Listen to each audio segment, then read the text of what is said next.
एक जैन फैमिली से बिलोंग करते हैं। मैं अग्रवाल फैमिली से थी।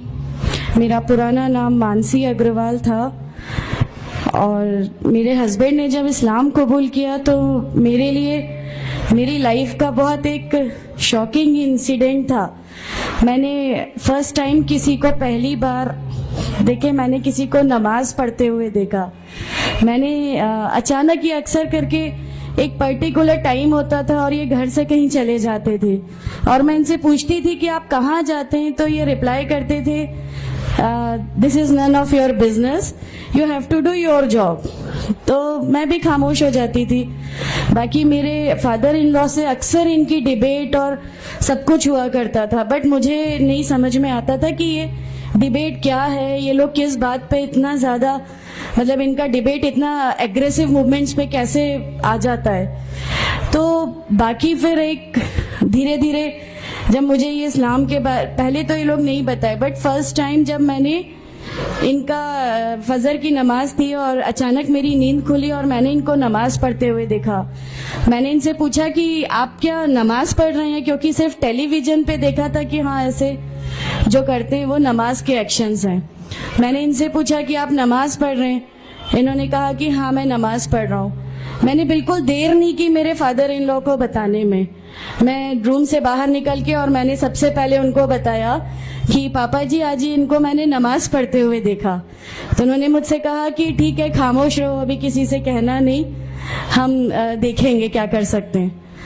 अब वो जो मेरी लाइफ का मोमेंट था, वहां से मेरे को ऐसा लगा कि ये क्या हुआ, मतलब ये क्या कर रहे हैं, ऐसा क्यों कर रहे हैं, ये कहीं ये किसी ऐसे व्यक्ति से तो नहीं मिल गए जो इनको टेररिज्म की तरफ ले जा रहा है और ये ऐसी चीजों में तो नहीं इन्वॉल्व हो जाएंगे। एक बहुत बड़ा डर जो मेरे अंदर था वो, और on that time I was pregnant, तो मेरे को एक बहुत खलबली सी लगी रहती थी कि ये क्या चल रहा है, ये क्या चल रहा है। फिर धीरे धीरे करके जब मैं इनकी बुक्स वगैरह जो अलमीरा में रखी रहती थी वो मैं पढ़ने लगी और ढूंढने लगी। ये छुपा के रखा करते थे और मुझे जब भी कोई बुक मिलती थी तो फिर मैं उसको पढ़ने लगी। तो मुझे उसमें ऐसा कुछ लगता जरूर था कि पता नहीं कुछ है, कोई डिफरेंट चीज है, क्योंकि मैंने देखा कि इनके अखलाक, इनकी सब चीजें बिल्कुल चेंज हो गई। जो ये पहले थे उससे ये बिल्कुल अलग हो गए। तो मुझे ऐसा पर्सनली लगता था कि इस प्लेटफॉर्म ने इनको ऐसा क्या दिया जो मेरे हस्बैंड को बिल्कुल चेंज करके रख दिया। मतलब अल्हम्दुलिल्लाह ये उस समय कोशिश करते थे कि जो नबी की सुन्नतें हैं, जो हमारे नबी सल्लल्लाहु अलैहि वसल्लम ने किया, अपनी वाइफ की मदद करना, अपनी वाइफ के साथ किस तरह उसके हुकूक की अदायगी करना, ये सब कुछ वहाँ अल्हम्दुलिल्लाह करने लगे। और मुझे जो इनका ये ड्रास्टिकल चेंज था, जो इनको इस प्लेटफॉर्म पे आए हुए 6 मंथ्स या 1 ईयर हुआ होगा, वो देख के मेरे लिए एक बहुत बड़ा एक सरप्राइज था कि ये क्या हुआ। फिर उसके बाद मुझे लगा कि नहीं, मैं भी अब इसको जानती हूँ, मैं भी अब पढ़ूंगी। और फिर मैं अपने फादर इन लॉ और इनकी डिबेट सुनने लगी। तो जैनिज्म में गॉड कॉन्सेप्ट है ही नहीं। हर वो व्यक्ति जो बहुत ज्यादा इल्म हासिल कर लेता है, बहुत ज्यादा नॉलेज हासिल कर लेता है, तो वो एक लिमिट पर आकर नऊजुबिल्लाह गॉड का वो मुकाम हासिल कर लेता है और लोग उसी की फिर पूजा करने लगते हैं, उसी की वर्शिप करने लगते हैं। तो मेरे दिमाग में, मैं अग्रवाल फैमिली से थी, तो मेरे दिमाग में था कि नहीं, हमारे जो भगवान है वो 3-4 हाथ वाले हैं, इनका क्या एक ही गॉड है जिसको जाके आपको पूजना है। तो नहीं, मैं इनसे तो कुछ नहीं मांगूंगी, 3-4 हाथ वाले भगवान ही होते हैं, ये नहीं कुछ वो ऐसा रखते। तो वहां से एक थोड़ा सा डिस्ट्रैक्शन मेरे को गॉड कॉन्सेप्ट का आया, और ईश्वर है जो इस दुनिया को चला रहा है, ये हमेशा मेरे जहन में रहता था। तो मुझे मेरे फादर इन लॉ कहीं ना कहीं उस प्लेटफॉर्म पे आके गलत लगने लगे कि नहीं, ये जो कह रहे हैं वो सही है और इनकी जो डिबेट है उसका एंड जो है वो ये सही है। फिर धीरे धीरे करके मुझे इनकी चीजों पे यकीन आने लगा अल्हम्दुलिल्लाह। फिर हमारे एक फैमिली फ्रेंड है, उनके यहाँ ये मुझे ले गए। वहां पर किसी ने मुझसे कहा कि मैं बहुत बुजुर्ग हो चुका हूँ, कलीम सिद्दीकी साहब है, मुझे उनका नाम ध्यान नहीं है अच्छे से, बट उन्होंने मुझसे कहा बेटा मैं बहुत बुजुर्ग हो चुका हूँ, मैं चाहता हूँ तुम कलमा पढ़ लो, मेरी जिंदगी रहे ना रहे, मैं आपसे मिलूं ना मिलूं, तो आप कलमा पढ़ लो। तो अल्हम्दुलिल्लाह मैंने कलमा पढ़ लिया। कलमा पढ़ने के बाद भी जब हम घर लौट रहे थे तो मैंने इनसे कहा कि मैंने सिर्फ अभी कलमा पढ़ा, अभी आप ये मत समझिएगा कि मेरे को सब समझ में आ गया और मैं इस चीज़ को मान लूँगी। इन्होंने कहा नहीं, तुम्हारी मर्जी, किसी में कोई फोर्स नहीं है। तो अल्हम्दुलिल्लाह अल्लाह ताला का एहसान है, उस कलमे की ताकत थी।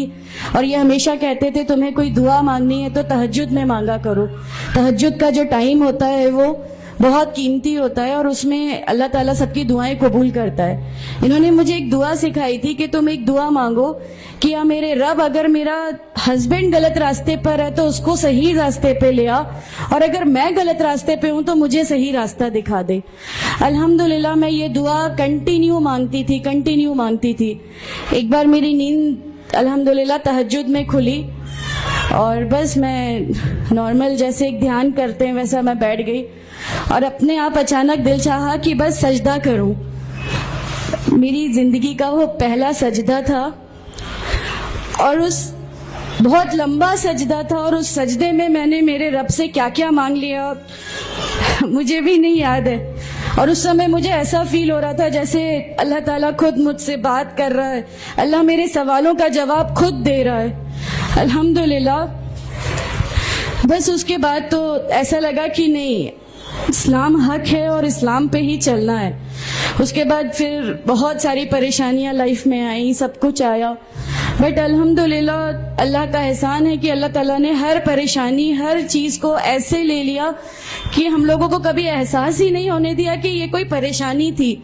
ऐसा लगा कि अल्लाह की पूरी राह में हम लोगों को रिवार्ड ही मिलना है इस चीज का और अल्लाह हमें इसका रिवार्ड ही देता चला जाएगा। अल्हम्दुलिल्लाह बस उस समय से शुरुआत हुई थी दीन इस्लाम की। अल्हम्दुलिल्लाह आगे चल के परेशानियां, तकलीफें हर रिवर्ट की जिंदगी में आती हैं, लेकिन मैं हर रिवर्ट बहन से ये कहना चाहती हूँ कि अल्लाह की खातिर आप लोग इस दीन में आए हैं, किसी और चीज के लिए नहीं आए। तो अल्लाह ही की खातिर इन परेशानियों को भी झेलिए, अल्लाह ही की खातिर झेलिए। अल्लाह ताला अगर आप लोगों से, माशाअल्लाह मैं जब घर से निकली, जब हमारे फादर इन लॉ ने हमें घर से निकाला, मेरे बच्चे की, छोटा बच्चा था, छोटे वाले की सिर्फ एक दूध की बोतल थी, इसके अलावा कुछ भी नहीं था। मैं जॉब करती थी, मैंने अपने छोटे बेटे को माँ के यहाँ छोड़ के जाया करती थी। मेरे मम्मी पापा बहुत ज्यादा मतलब हम लोगों से डिटैच नहीं हुए थे, एक मोहब्बत थी उनको हमसे, तो उस मोहब्बत के कारण मतलब उन लोगों ने कभी हमारा उस लेवल तक अपोज नहीं किया जो इन लॉज की तरफ से आया। तो जब मैं मेरे मायके गई और मैंने अपने बच्चे को लिया और मैंने कहा कि माँ हमने वो घर छोड़ दिया, हमें उस घर से उन लोग निकाले, ऐसा करके माँ है बहुत रोई, तुम लोग क्यों ऐसा कर रहे हो, क्या करोगे, कैसे रहोगे, दोनों छोटे बच्चे हैं, क्या होगा। मैंने कहा कि माँ आप सिर्फ एक माँ हो ना, वो मुझे 70 माँओं के बराबर मोहब्बत करता है, तो जो रब मुझे मेरी 70 माँओं के बराबर मोहब्बत करता है वो कैसे इस दुनिया में मुझे रुस्वा कर सकता है। सिर्फ एक छोटा सा ये विश्वास था। अल्हम्दुलिल्लाह उस विश्वास को रखते हुए सारी चीजें, सब परेशानियां ऐसे अल्लाह ताला ने ले ली कि उसका मेरे पास कोई मतलब कहने के लिए भी शब्द नहीं है। अल्हम्दुलिल्लाह। और मैं आप लोगों से सबसे गुजारिश करती हूँ, और अगर अल्लाह ने मुझे आप लोगों की एक ऐसी बहन बना दिया जो आपकी परेशानी, आपकी हर उसमें, हमारा घर, हमारी सब कुछ अल्हम्दुलिल्लाह आपके लिए है, क्योंकि हम लोग ठान के बैठे हैं हमारा जीना मरना, हमारी नमाजें, हमारा सब कुछ सिर्फ अल्लाह के लिए है और यही लेके हमको जाना है, कोई जवाब हमें नहीं मिलेगी। अस्सलामु अलैकुम व रहमतुल्लाहि व बरकातहू।